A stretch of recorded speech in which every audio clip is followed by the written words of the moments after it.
Being the CEO of a startup can be one of the most challenging and demanding jobs. However, it can also be one of the most rewarding jobs if you know what to do and how to do it well. So in this video, I'm going to share with you what I've learned after talking to multiple founders, as well as reading and studying the journey of successful startup CEOs. But before we begin, remember to subscribe to the channel if you want to see more videos like this one. Now, the first thing that we need to keep in mind is that different industries and businesses will require different skill sets and responsibilities. So someone who's the founder of a public business will have different responsibilities than someone who's running a private business. And someone who's running a technology company is going to have different responsibilities than someone who is running a media company or a service-based business or an insurance company. One thing that every founder has in common is that they're always selling.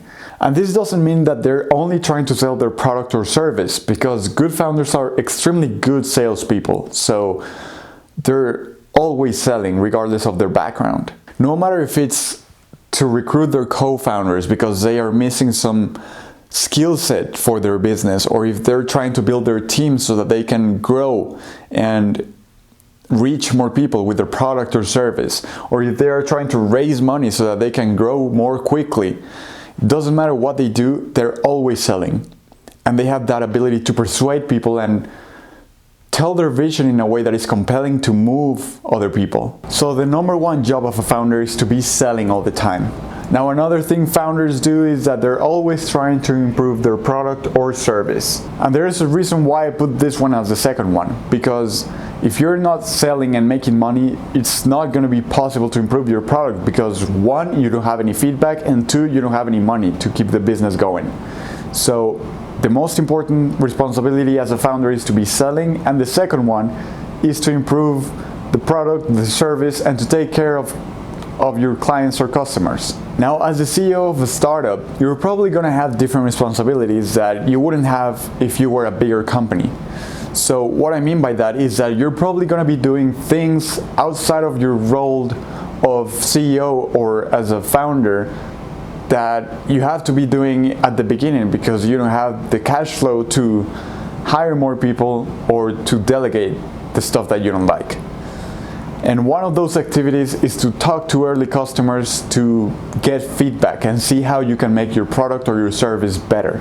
If you don't talk to customers, you are never gonna know what they need, what they want, what they like.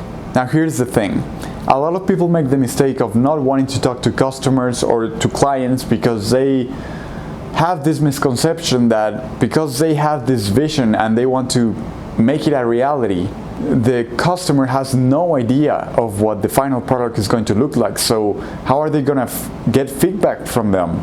They're usually like, well, I came up with the idea and I'm working on the product, so it doesn't even make sense to get the customer's feedback because, well, it's up to me to create the final version of the product so that they can enjoy it, and that way they're gonna be able to use all the benefits. But it doesn't work like that, because what could end up happening is that if you don't talk to customers, you could be making something that your customers don't need, don't want, or don't like.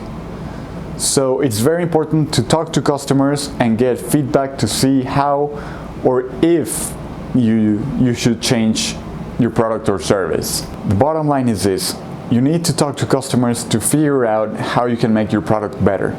And you can't make decisions regarding your product in a vacuum. And if you're enjoying the video, make sure that you hit the like button, because it really helps with the algorithm. Now, another responsibility every founder has is team building. And the simplest way to put it is this: as a founder, your first responsibility is product creation. Your second one is company creation. Now, this is when operations and logistics become more complex, because by definition, when you bring more people to your business, you're going to be bringing more problems. But this is the only way that you're going to be able to grow if you want to go to that next level. And you better be able to create a culture where everybody feels like they're so lucky to be working for you, because they love the collaboration and fast-paced environment, and they just can't imagine working anywhere else. So business culture is going to be very important on this stage. And the thing about culture is that it doesn't mean anything if it's only written down. And what I mean by that is that people are going to imitate what you do. They're not going to do what you say. So for example, Reed Hastings, the CEO of Netflix, He decided to get rid of the vacation policy limit 10 years ago. And what he was basically saying is that any employee can take any days off that they consider necessary. And they saw that nobody was taking any days off, even though there was no limit as to how many days off they could take. It wasn't until another co-worker told Hastings that the employees weren't taking any days off because they looked up to him.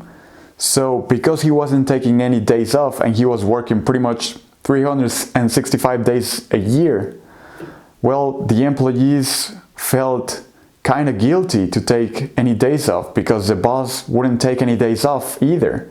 So that's what I mean when I say people are going to imitate what you do, not do what you say. Another important part of team building is when you know how to lead and influence other people. And this is not an easy skill to have because different people are going to have different personalities, so you better know how to influence and motivate each one of them. Because if you don't know how to push the emotional buttons of someone, you're not gonna be able to make them grow and get the most out of them. So it's very important that you know how to deal with people who are go-getters, or people who need more reassurance in themselves, or people who are more analytical or emotional. It's important that you know how to deal with all these people if you want to build a great team that is gonna be able to take your business to the next level. Another responsibility of a CEO is to put out fires. And this is gonna be a very common one. This is probably something that you're gonna be doing every single day, and it's only gonna get worse the more that you grow, because the more you grow, the more problems that you have and the more fires you have to put out. But it's part of the job, so it's important that you know how to process issues quickly so that you can resolve them as quickly as possible. Different people process issues in different ways, so this is not something that I'm going over in this video.